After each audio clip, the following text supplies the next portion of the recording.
Okay, in one of the previous videos we learned how to do a user managed cold backup of a data file. It is something very simple. It uses operating system's copy command. Cold backup in Oracle is also known as consistent backup because in this type of backup, SCN or system change number in data file header is consistent with the SCN recorded in control file. So the database knows that both the SCN numbers are exactly the same and the data file does not need a recovery. It is done, the cold backup is done when the database is closed and not available to users. User managed cold backup is the simplest type of backup in Oracle, and we made it extra simple because we backed up only one data file instead of backing up the whole database, and we did it just to understand the concept. In the video we simulated the loss of the data file that we had backed up earlier. We then used that backup copy to recover the data file to the last committed transaction. Oracle was able to use online redologs in that case, and hence we did not see what happens when Oracle needs archived redologs to make a complete recovery instead of online redologs. I'll do the same drill again, except for the fact today I'll show you what happens when you try to recover a data file and data file needs archived redologs to make a complete recovery. In actual practice, it is not too much different from what we have already seen, except for the fact that you'll see messages that relate to the fact that data file needs archived redologs. Okay, so this is the location where all our data files are. Almost half of the database, control files and data files: sys dbf, system dbf, temp dbf, undo tbs, one dbf, and users dbf. We want to play with this data file.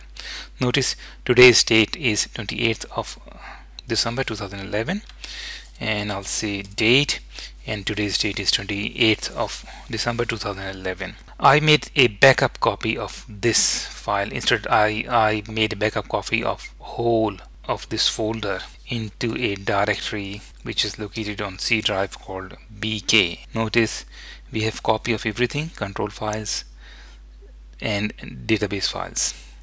And this DBF, users DBF, was copied on 22nd of December 2011. So it's a few days since we made this copy. So this copy is out of sync, out of date. It does not have the current data that is in current database file, users dbf. So I'll simply delete this file to simulate the loss, okay, mistake or whatever.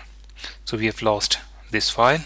Now we don't have users dbf, and we have realized that we need to restore the data file, and then we need to recover it.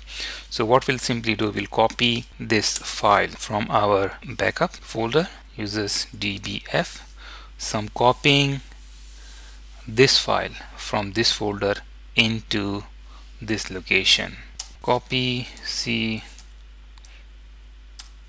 BK, it's users instead of user dbf, and one file has been copied, and the current directory, current folder has a copy of users dbf, but this file was made on 22nd of December 2011, and it's an out of date database file. So we'll try to start the instance, connect it to an idle instance. So we'll try to start up, and the Oracle should notice that and should throw an error saying this database file needs media recovery, and we'll see that happen in a minute. Okay, file 4 needs media recovery, and this is the location.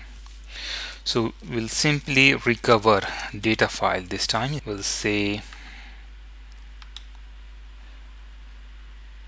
mark and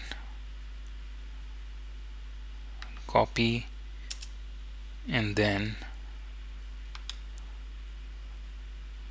paste.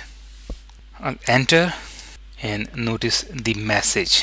So if the data to recover the data file was available in online redologs, you'll see a message saying media recovery complete. Okay, but it is suggesting The change for thread 1 is in sequence number 284, and you can see several messages that relate to archive redo log files. So what you can simply do, you can simply press enter, or you can simply say auto, and it will apply all the files from archive redo log. It will apply all the necessary changes from archive redo log files, and you'll see a number of messages after I press enter.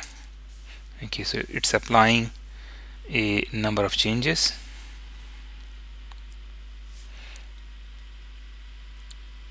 And log applied, media recovery complete. Select open underscore mode from $, database, and we can say alter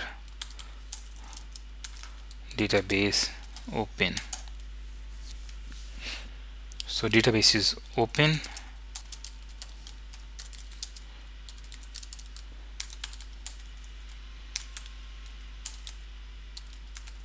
Okay, so that's what happens when your data file needs archive redo logs. Thank you very much.